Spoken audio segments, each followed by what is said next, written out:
Hello, everyone. Welcome to the Great American Radio Show on Internet TV, as we first said 18 years ago. This is a welcome that we have for you to mini episode 1800 of the FDH Lounge. I am FDH Managing Partner Rick Morris, and I'm here with one of our favorite FDH Lounge dignitaries, Ben Chu. We are here to celebrate the show's 18th anniversary. We're taking a look at the second half of the 2020s, since we have just begun them, taking a look in these three mini episodes at news, sports, and entertainment, the different areas here. Now, the FDH Lounge, of course, spun off from FantasyDraftHelp.com to become an all-topics show on January 14th, 2007, lasting until June 28th, 2011, on the late lamented Sports Talk Network with 152 episodes. And at that time, we spun off into podcasts, and we left video in the rearview mirror, with the exception of, and just a couple of exceptions, just briefly, episode 153 for the 2023 Night 1 NFL Draft with the scout Ken Becks from FirstDownScouting.com, and then subsequently a joint production with After Further Review with Jones later on that summer, reviewing a few episodes of Justified City Primeval. But now we're planting our flag. We're back on video, partially for now, increasingly so as we go along in 2025 and beyond. And of course, you will still find the audio for the show wherever you get your podcasts. And again, it's a true pleasure to come full circle with a great friend that I met at STN back in the day, back in the late 2000s. He was doing his own web TV shows there then. The great Ben Chu, everybody, our FDH Hoops analyst and FDH Lounge dignitary extraordinaire. Ben, thank you so much for being here for this special occasion, my friend. Well, I appreciate it as always, Rick. And on top of that, now I think everyone can finally see what I look like for all these years. You know? That's right. That's right. It is not a mystery anymore. Oh, I know, yeah. And again, people might have forgotten what I look like from back in the day here, but now this is thrust right into people's faces as it was previously. I still miss the old webcams back at Sports Talk Network. But again, for the show's anniversary, in recent years, we have had sort of a dedicated panel that we have put together, an eclectic group like many that you will find in the lounge. So my fellow original dignitary, Chris Galloway, John Adams, Ron Glasnap, and the Patron brothers, Anthony and Matt. Now, we deviated from that 2 years ago. Ben was nice enough to be here for that occasion because timing-wise, there was no way we could have put that panel together. It was pretty much the immediate aftermath of the passing of John's brother, Ron's very close friend, and my very close friend, longtime dignitary Dave Adams. So there was just no putting that panel together then. Ben was here then, and I'm not going to say it's exactly the same set of circumstances now, but right now, Anthony is battling a few health issues. Please keep him in your prayers, everybody. Looking forward to putting that panel together, hopefully in the spring, for doing another Pantheon segment here. Anthony, well enough to be here, as he said to me, and I know that he was, but I do not want to impose on him right now. And I'm dealing with a few things organizationally right now where I didn't have the wherewithal to put together a large panel. There's a decent amount of work that is involved in setting that up. Easier just to do it with one person under the circumstances that I'm dealing with. So very grateful to have Ben here. So it is great to have you here. And we're going to talk about a couple of different subjects here, one at a time in our mini episodes, Ben. And again, you are somebody that I can regularly talk to off air on any number of subjects every week, like clockwork here. So we're just happened to film these ones today. I know, yeah. Well, that's the only difference. To get in and dive into these subjects. So yes, thank you. We've had, I will say, a very interesting start to the decade, and probably going to have an even more interesting start to the second half of the decade. Yeah. You just made me make my first of what will be many memeable faces when you said a very memorable start, because yes, it has been, and we're going to get to that. What I'm going to do here first is I'm going to take a moment to acknowledge the original FDH Lounge dignitaries. We first did our show January 14th, 2007. And as I always like to joke about, in the newsroom there, they had on the game, it was the Chargers and the Patriots playoff game that round. So as I always like to say, the football career of Marty Schottenheimer, the curtain was lowering on his career right as the curtain was raising on the FDH Lounge. So as he's walking into the locker room for what turns out to be his last game, we're going on the air. and we're starting it all. And I want to take a moment here and just kind of shout out the original FDH Lounge dignitaries. And I'm going to start with my partner with FDH Enterprises, Jason Jones, our FDH senior editor. He is the proprietor of After Further Review with Jones, that great YouTube channel that is a content partner with FDH. That is a channel that he runs completely himself. He is our FDH lead NFL draft analyst. Chris Galloway, a member of the OU Mafia with a lot of us back in the day that ran in the political circles there. He's our lead NFL analyst. He's the co-host with Jason and I every year for our NFL draft review and preview shows. He is one of the smartest people that I've ever known. And I dubbed him about 2 years ago, I think, the FDH chief futurist, because he has a great interest in futurism, but many things as well. Very, very smart guy. Tim Faust, fellow co-host with me on the Life's a Pitch with Ken Detweiler show on the Sports Talk Network back in the day. So Tim, obviously a very huge baseball guy. He is the commissioner to this day of my keeper baseball league. And he is one of the steadiest, most centered people that I think I've ever known. Just a very, very, very steady aura, and nothing rattles that guy. He is just, it's a wonder to be around him in that sense. Somebody who's the exact opposite, it would be Nate Noy, our FDH chief of research. This is a guy, most raw brilliance of anyone I've ever known. He's probably got like a 300 IQ, super polarizing, very polarizing as far as his opinions. The thing with being as smart as he is that he's always convinced that he's right and that he's like immediately right on something. So he's a very, very entertaining guy. And then that brings us to Burrell Jackson, another member of the OU Mafia with Chris and myself back in the day in those political circles, along with Nate, the most colorful person I've ever known, the most charismatic person I've ever known, hands down. A guy who's very entertaining, not just with punchlines, but consistently funny, and consistently funny without even trying. Very gifted debater, argues politics and anything else under the sun, except for sports. Oddly enough, not much of a sports fan, but very super entertaining guy. Now, like anybody that's that interesting, like anybody that's that big of a force of nature, he can burn hot. And he will run hot and cold with people at various points in time. I myself found myself on the wrong end of that twice. One time, years before the show, we had a misunderstanding and it escalated. And the next thing you know, as my best friend is standing there very bemused, we have a large screaming match going on in the concourse of McCarran International Airport in Las Vegas, as people are just passing by and hearing us yell all of these sadly personal things at one another. But that one got out of hand. So didn't talk for quite a period of time. He reached out to me when my mother passed away. He was very saddened by that. And anything having to do with any kind of concern for my mother always really warms my heart. So that helped us kind of put that behind us. Subsequently, the show starts sometime thereafter. He's a part of it. Time number 2 of having an incident came in 2009. And much like the previous time, there was something where there was a misunderstanding, and it was my fault. It really was. And I went to apologize. And this time in particular, it was a thing of like, oh, you know what you did. You know what you did. So it was a thing of like that I was lying about there being a misunderstanding. And I'm the kind of guy where I don't take that well if there's any kind of inference or stronger statement about me being a liar. So that was that. And that's why you haven't heard him on the show over this period of time since then.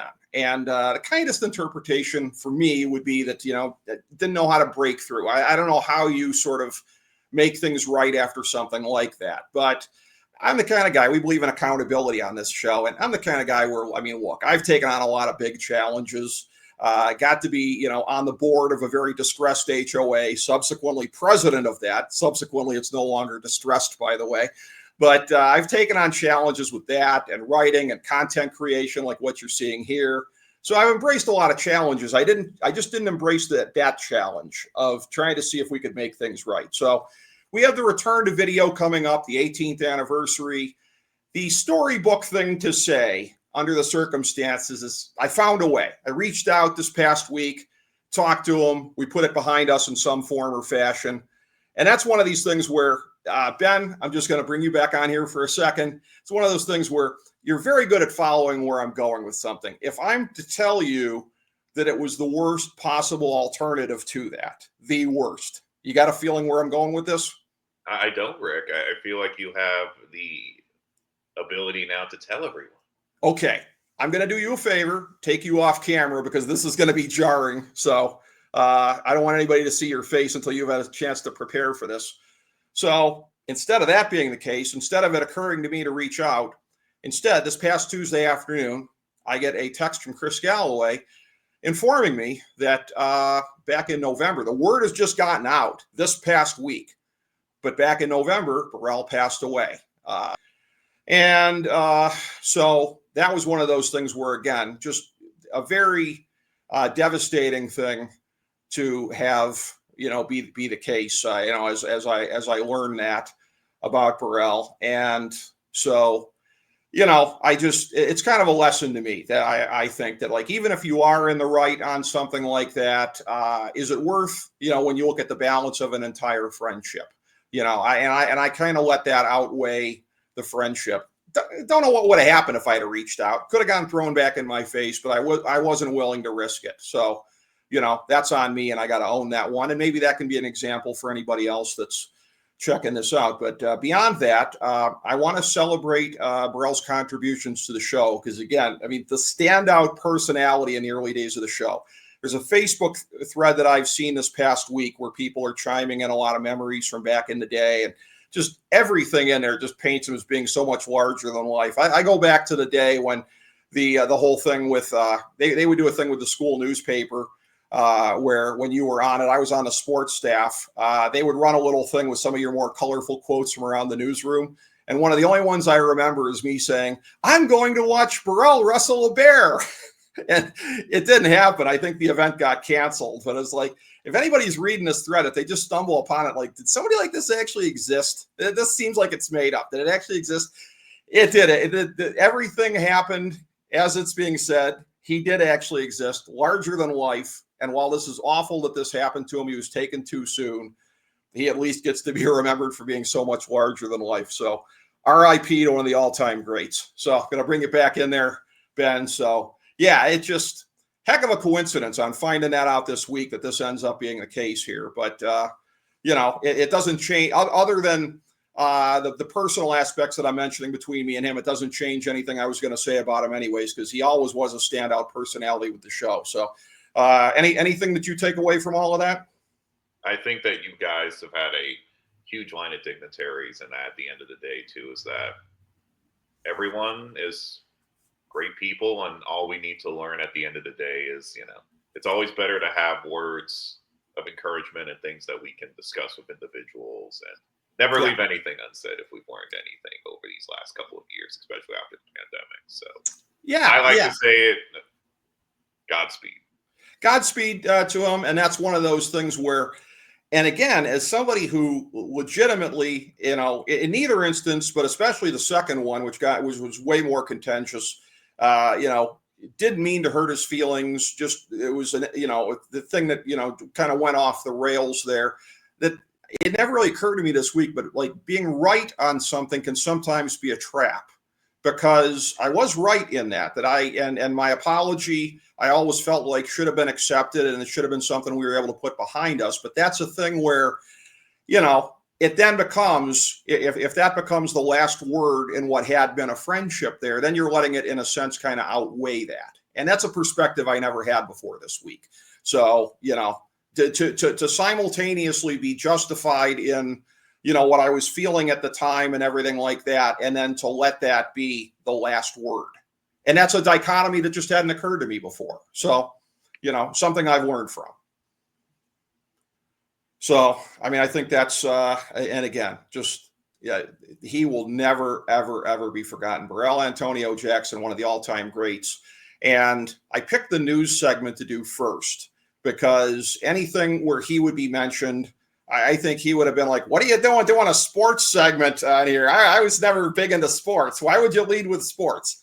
So I'm going to segue from him into the news. And so we're just going to kind of take a look at a few things that we think, in terms of national and world news, things that may be different over the course of the next half decade, which we've just begun, things that might be the same. And there's one thing that I want to start with, and you kind of alluded to that before, Ben, and that is as far as the way that this half decade has started. So I go back to the 13th anniversary show in 2020. We were doing a preview of the entire decade. And I hate to say it, by the way, I'm closest to the mark on a lot of what I was saying because I was sort of the token dystopian on the panel. I was just saying, I see bad things happening in a lot of ways. And, large wars, potentially assassinations. I just think a lot of stuff's going to go off the rails. And little did I know the exact shape of that. But COVID wasn't yet on our radar in mid-January 2020. It might have come up in terms of like, hey, there's been this thing overseas, but probably not even. 6 weeks later, we go to do our February 29th time capsule. Myself, Nate Noy, Chris Galloway. We do this February 29th to February 29th every 4 years. And I will say, you listen to that one. It was recorded February 27th. And thanks in large part to Chris Galloway, our chief futurist, we were talking a little bit about COVID. We're making all these predictions for the next 4 years in terms of, news headlines and things like that. And we're saying we might have to put an asterisk on this because there's something coming and it might kind of change a lot of this stuff. We gave ourselves an out. So by 6 weeks later, we'd seen that it might color that.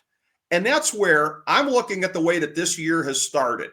And I wonder, nothing's going to be probably on the magnitude of COVID, but the way the year started with the terrorism or whatever you want to call the motivations for it, but it was terrorism in New Orleans, attempted so in Las Vegas.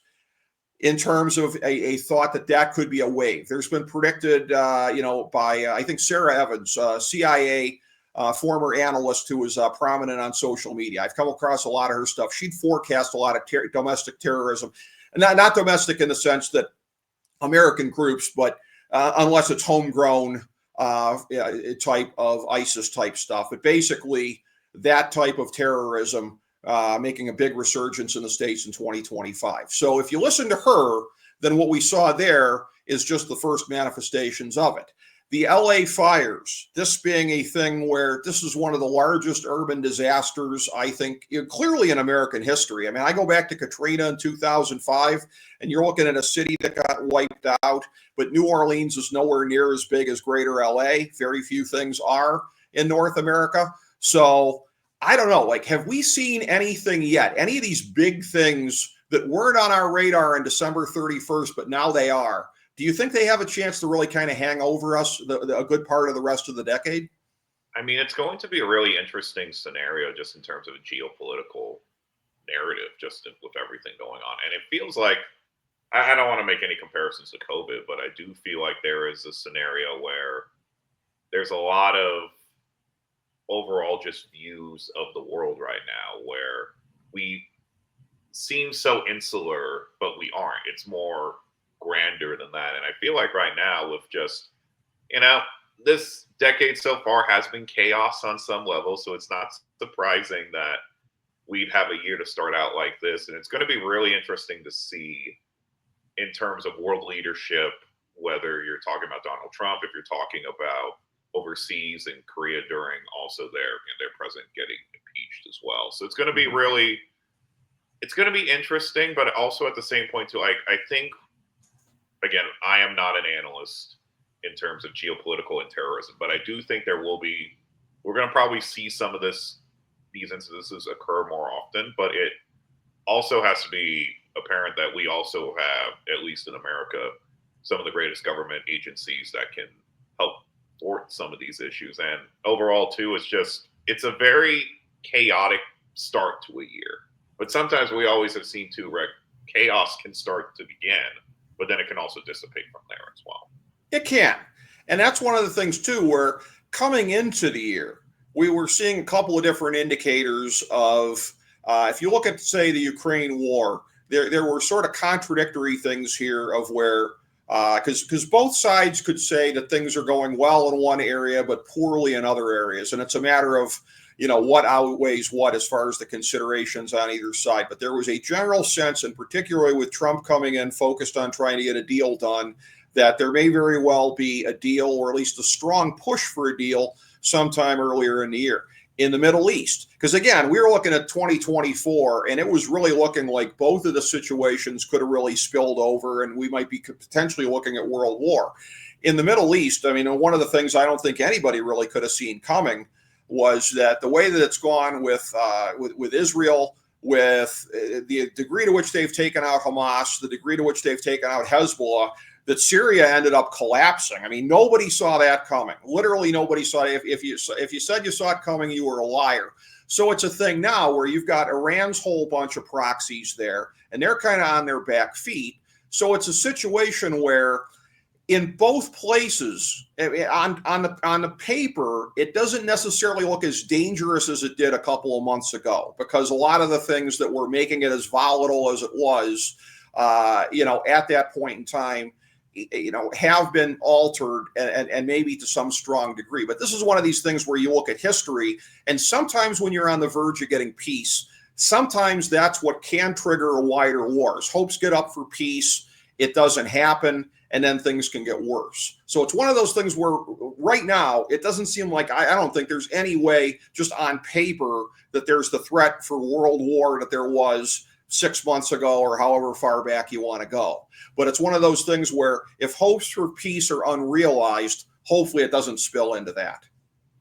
Right. And I tend to be in these sort of scenarios of world war is very unlikely in most cases, just because we have if you look through the history of those sort of scenarios, there was very distinct grabs of power in it. At this point, it still seems very internal. Like we aren't seeing a scenario where there are that many dictatorships at this point that are deciding to go outside of their own existence at this time. Right. But I would also make the argument too that we're going to see, at least on the world political level, there's going to be a lot more in terms of, we're going to see a bunch of different presidents in a bunch of different countries over the next couple of years, and prime ministers. And then we're also going to have to determine, well, if the world economy does not improve over a period of time, then we're going to see then people deciding to cast their votes differently, or depending on whether you're in a oligarch dictatorship, any sort of scenario along those lines, where it seems like the world political stage is a lot different than when we started in early 2020. It seemed like right now there's a little bit of turnover in a bunch of nations just overall. So it's going to be very interesting to see how that's going to impact the wider view. But I just don't like to think we exist in a world right now where we're capable of a WW3. But right, again, right. You can never fully say that it isn't impossible.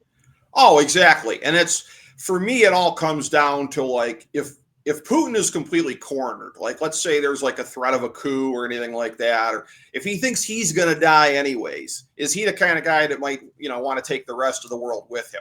That's what we're all focused on, rational actors and everything like that. And like, we've evolved to a world where institutions will keep it from happening. Yeah, until there's one guy that decides he's got nothing left to lose. And a couple of them have, had their fingers on the trigger of the nukes at various points in time along the way. To what you said about changes in governments, we saw a lot of changes in governments in 2024.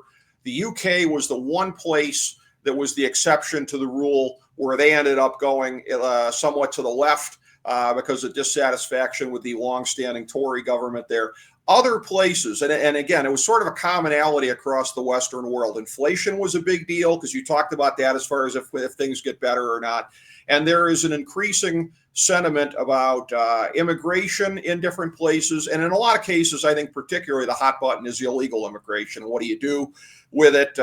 With European countries, a lot of times it's about the boats that are coming in. With Australia, that's the case as well. Here in the United States, a focus on the southern border. And I'm hearing increasingly a little bit about the northern border as well, which is never anything that you really hear about being secured all that well. So you got a lot of different things here that people have been pretty fired up about, voted for change in 2024 in a lot of different places.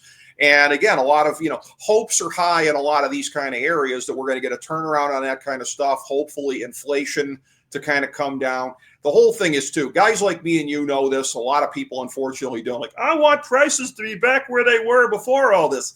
No, you don't, because if we go through like a massive deflation, that's almost like a depression kind of a situation. You get that kind of a money reset, and there's a lot of pain and pretty much peeing blood before we get there. So that's never going to happen. But as far as making things more affordable again, that's kind of the key to a lot of this kind of stuff, because I think that's where, again, when people feel like things are completely out of control, it's the affordability of goods and services that hits them the most. Right. And I would argue the biggest political story of the first 4 months, the first 4 years of this decade, is the economy. Yeah. It's seeing how the world economy has expanded. And on top of that, at least speaking in the United States, how inflation impacted a lot of people. It had a definite impact on the election as well. It had to have been among the top 5 things on a lot of people's mind. And it feels like, to me at least, the economy, the world economy is going to be one of these underlying themes for the next couple of years. Because if we start to see prices increase, potential tariffs, regions of the world that are just still being developed, there is going to be discussion in terms of, will there be scenarios where goods will be produced by other countries? Or what's the price of oil going to be in the Middle East? There's so many factors, but I feel like a lot of times too, we boil it down to our state, our nation, instead of what we really should be looking at as just the grander picture that the world economy is very healthy in one respect, but also we've seen wealth gaps since the early 1900s that are just absolutely insane. They are. And that's what fuels a lot of this dissatisfaction.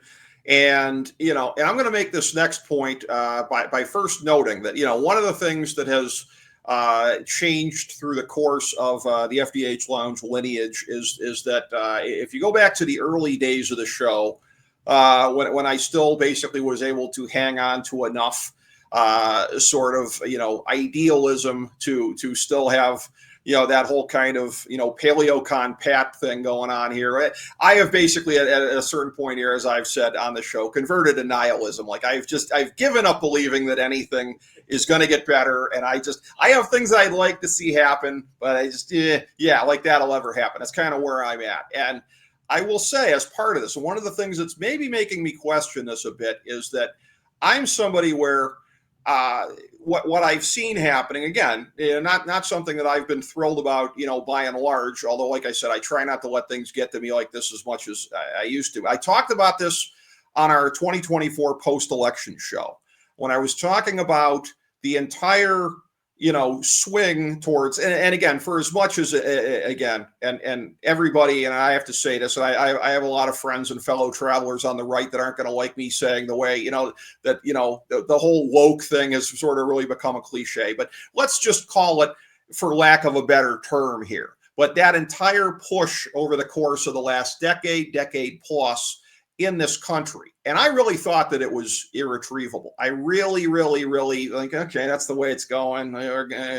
And you look at the election this year, and I said on the post-election show, it reminds me a lot of 1980, which people focus on, Reagan and the rise of him and whatever. But I said on the show, I said, less interesting to me, this is where I'm different than the rest of the world. I said, less interesting to me than Trump is what happens to the Democrats now, because they have to question everything, because everything looked like it was swinging their way. But then when you look at the way that the economy went with inflation, when you looked at, Trump was able to exploit, a backlash on the trans kid stuff here and, surgery for minors and stuff like that. I remember seeing those commercials thinking that's a political loser. Boy, was I wrong. I was really, really wrong. So it's one of those things where it reminds me of 1980 is not so much the Reagan part of it, but that 1980 was sort of a backlash to everything that had happened since the 60s and how far the pendulum had swung in the one direction.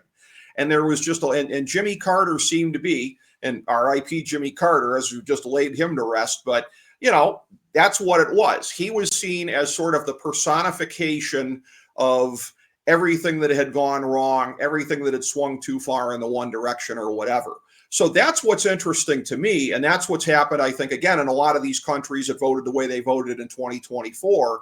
And that is something that I don't think a lot of people saw coming. And I think that's why it's been so jarring since the election, and with Trump having, swept all the swing states and everything like that, that this is indicative of there's been a realignment that's been happening in this country. And for as closely as I follow things, even I missed it. And you see the bafflement on TV with a lot of the analysts, they missed it too. So we've got this sort of rolling realignment that's going on in our country that I think is continuing to shake out. And my thing too, Rick, is I tend to disagree with that.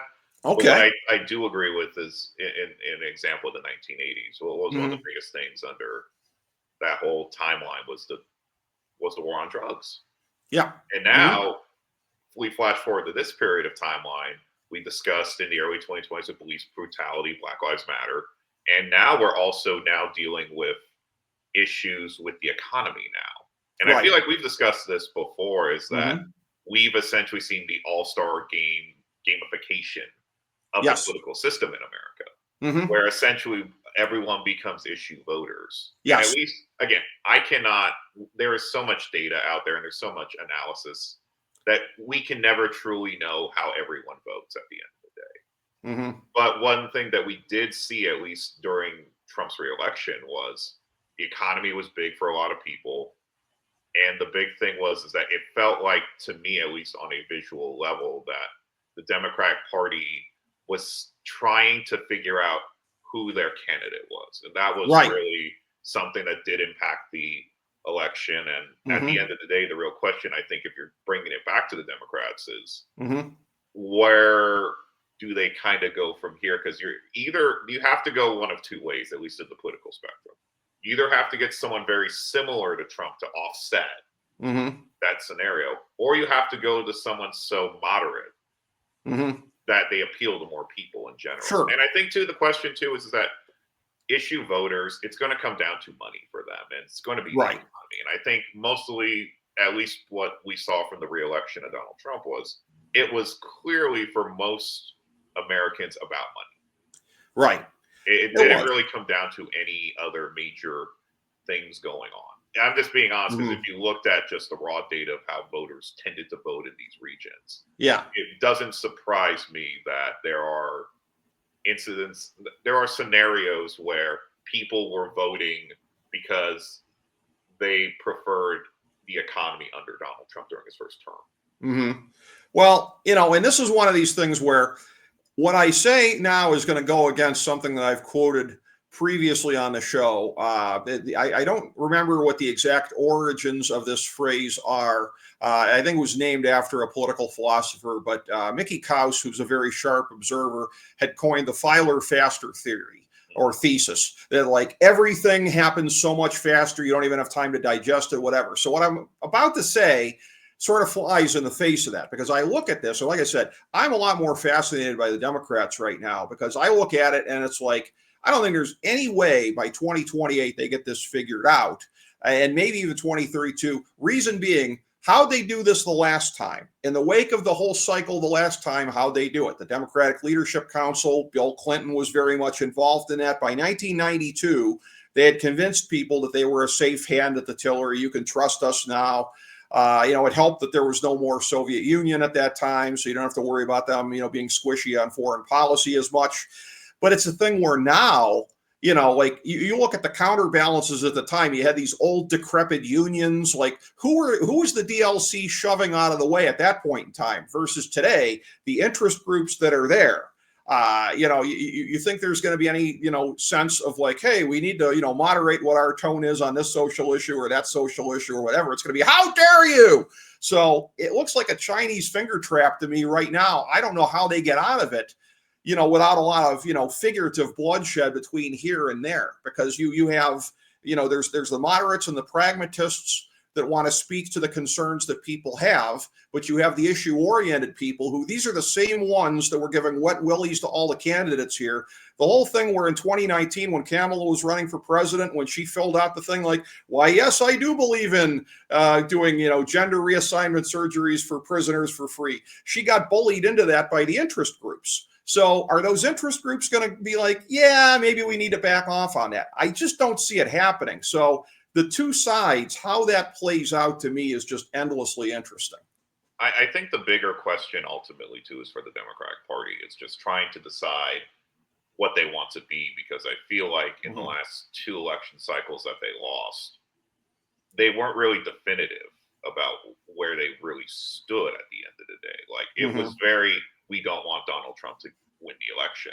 Yeah. When it should probably have been the opposite, which is why should our candidate win the election at that period of time? And I mean, the big question ultimately is going to be asked is, do financial interest groups have too much power in America? Yeah. With the rise of super PACs, we've seen a lot on both sides of the aisle of a lot of scenarios too. And it only has so far kind of proven that, again, to go back to the whole all-star gamification, everyone votes based off of their own personal needs instead of the needs of the greater good of the society at periods of time. And there's nothing wrong with that. I mean, that's what makes us human at the end of the day. But the real question is that the question is ultimately going to be is for the Democrats is there a way that you can regain some of these voters who were essentially voting for Donald Trump because they wanted a good economy? And it's going to really come down to that at the period of time. Yeah, I think so. And that's where, again, and, you know, if the economy's not doing so well, maybe the Democrats do well in the midterms. They might possibly hope that that might carry over to 2028. But at the end of the day, it's going to have to be about getting people to vote for them as opposed to against Trump and any of the other stuff. And basically what that looks like, what are the things that they coalesce behind? And it's a thing where, again, you know, I was having this discussion off air with Chris Galloway recently. We were talking about this and saying that, like, the thing about saying that, you know, oh, the Democrats could be down for many, many cycles well into the future. Well, I remember after 2008, all these things out there, and there were books that were like the emerging Democratic permanent majority, that like after George W. Bush, the Republican Party was just, you know, kaput. And it's a thing where, again, they flipped the House in 2 years, flipped the presidency in 8. But it ends up being a guy who had completely repudiated a lot of Bush's stuff, especially on foreign policy. They ran a Bush clone in 2012, which I was screaming all year long on this show, including the 5th anniversary show. Don't do it. Don't do it. They ran Mitt Romney, went down in flames. It took veering away from him to make it happen. And whatever the Democrats do from here on in, I think we would agree, whatever they do, it won't be as dramatic a flip from Obama, Biden, Kamala. It won't be as dramatic as the move from that to whatever as it was from Bush to Trump, because Bush and Trump are so diametrically opposed in a lot of ways, albeit in ways that I know a lot of people, I have a lot of friends that have been fanboys from both of them that never reconcile the contradictions. They just went right from one to the other. And I feel like the most fascinating part, that's why I've called the political theater the all-star gamification, is that you can explain away any issue for any candidate, whatever the reason. You can always explain it away. And that's why we find it so fascinating. Yeah. Just in the political spectrum in America right now. It really went from, I think, in the 80s and 90s to we're voting for a candidate to now we're shifting to we're voting for who we like a little bit more than the other. Right. Yeah, I think that's what it comes down to. And ultimately, seeing how that shakes out and what shade of blue the Democrats end up getting behind in the next couple of years, that to me is one of the most interesting news stories to keep following here. I know in our subsequent too many episodes here, we're going to be talking about this as well. The one thing that looms over all of this, all three of the subjects today, are AI. You go back to 2023 in particular, the huge breakthrough year with ChatGPT and all the different manifestations that have come since then. As we've noted on the show, 2024 a little bit slower for developments, but you're not going to have just exponential increases year over year in this. But as far as all of the things that are going to make the world look so much different at the end of the decade than it looks now, I mean, if that's not number one or number two on the list, I don't know what would be. I know. I feel like it's going to be one of the bigger deals just across the board. We saw the rise of NVIDIA under Jensen Huang. We also saw Microsoft's increasing power in the Silicon Forest area in Seattle. We also, on top of that, too, we're seeing incredible abilities with Sam Sam Altman and OpenAI. We've also Mhm. seen Google enter the fray with Sora, and just what the impacts of everything is. There's going to be a lot of positives that come out of it, but then also we saw, we'll probably talk about this in the entertainment or the sports section of these mini episodes, is AI makes life a lot easier for a lot of people. And the question is going to come down to is, well, if AI can do the job, why do we need another human doing the job? So it's Yeah. going to be really interesting. And we discussed this too, the actors strike in Hollywood. This was a precursor because of that.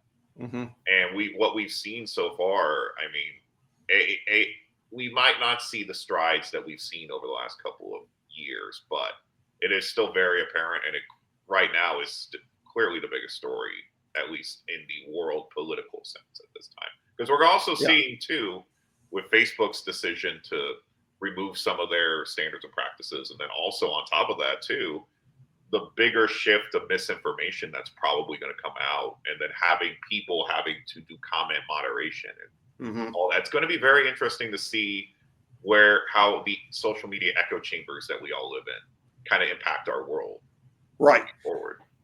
Oh yeah, and I will say too that somebody that's been in the news recently for being one of the strongest, again, to use the cliche term, anti-woke folks out there now in Hollywood, Justine Bateman. Before she was talking about this, one of the big hot buttons she was talking about, she was on the front lines of the whole the labor situation out there in Hollywood with the AI stuff.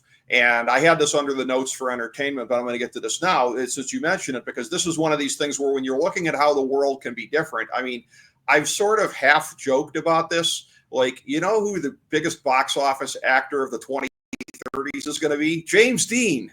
But like, we could be living in that kind of a world. I mean, we're getting very, very close, Rick, to what we've seen so far with AI video prompts.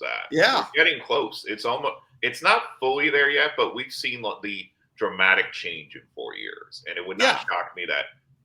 I know we'll probably touch more on this in the entertainment, but we were not that far off until like AI looking like a third grader or a fourth grader created this. To now, like there is enough instances that we can look at images or movies where you have to ask the question: is it AI or not? Yeah, there was one of these ones, and I'm not gonna mention what video service it is because I don't want to put them on blast. But there was one of these ones that I had subscribed to. I think it was last year because I was looking to try to put together for a writing project that I'm trying to peddle here. I was like, let's see if I can put together like a teaser reel for this just off of AI. And I tried to do that, and it was the worst, crappiest type of. If I was to tell you that, let's just say that this story here, this is something set in older times, shall we say? And one of the video prompts that ended up coming up in here for one of these scenes, it brings up a very modern-looking, Asian-looking gentleman in here. And I'm like, this doesn't look like something from a long time ago in America, So it can only process so much at this point. So, like I said, I'm not mentioning the one that I did, but I very quickly unsubscribed on that one. I'm like, I'm not paying any more for this stuff. So this is something but again, content creators are figuring it out.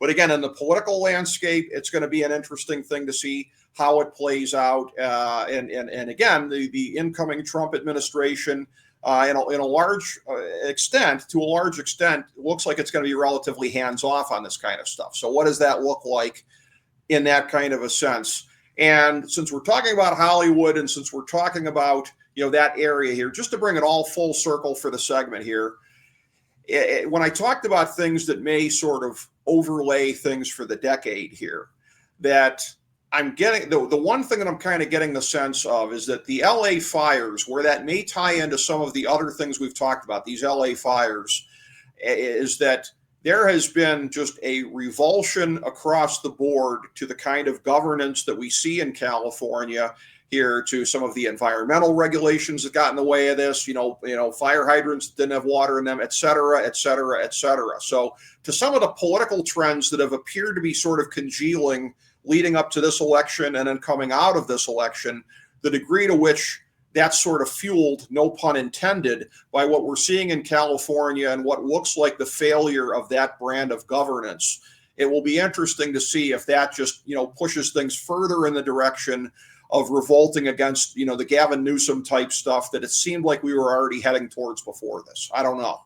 I mean, it's tough to truly know. Mm-hmm. And again, we live in a 24/7, 365 news cycle. So anything even mentioned will probably be forgotten at a period of time anyway. It's a tough situation for any scenario. But again, there was, at least in the case of the government in the county and the mayor is responsible for this, is that there was budget cuts to the fire department. You also have to discuss too, like most of the water in California is owned by a specific family. So that also has to place some level of a, narrative on a period of time. But I mean, it's going to be really interesting. Again, I feel like we're reaching very similarly back into like the 50s of the haves and the have-nots. And it's going to be really interesting to see is that we're either going to see a big swing and seeing that sort of futurism of the 50s going more forward, or we could be heading our way back to an older 1920s timeline where there's going to be a boom for a lot of people and bust for a lot of others. Well, and for what we're talking about here with California and some of the interests out there, a show that while it was only a couple of years ago, this particular season was well ahead of its time. Season 3 of Goliath, Billy Bob Thornton's lawyer in a big fight against this family that basically controlled an almond empire in California and was diverting a lot of water to their almond empire. And so that's a show that, that season was probably at least 5-6 years ago, but does feel like it was kind of ripped from the headlines with what we're seeing right now. So the one question, I will put you on the spot here at the end, Ben, with a yes or no answer. When we go to do the anniversary show in 2030, will we be in a world where there's 53 stars on the American flag, a new one for Greenland, Canada, and the Panama Canal? Will we be seeing that? The only answer to that question is what? Yeah. The answer is what? Yes. Well, it is, as we say, a hot button topic from today's headlines. But we'll see how all that plays out here too. Whether the fact that we're actually doing this show prior to the inauguration of the new/old administration, it kind of leaves a lot to be speculated here. But it's been great speculating with you, Ben Chu. I look forward to doing so on the next couple of topics. Thank you very much, Ben, and thank you, everybody, for being here for mini episode 1800 of the FDH Lounge.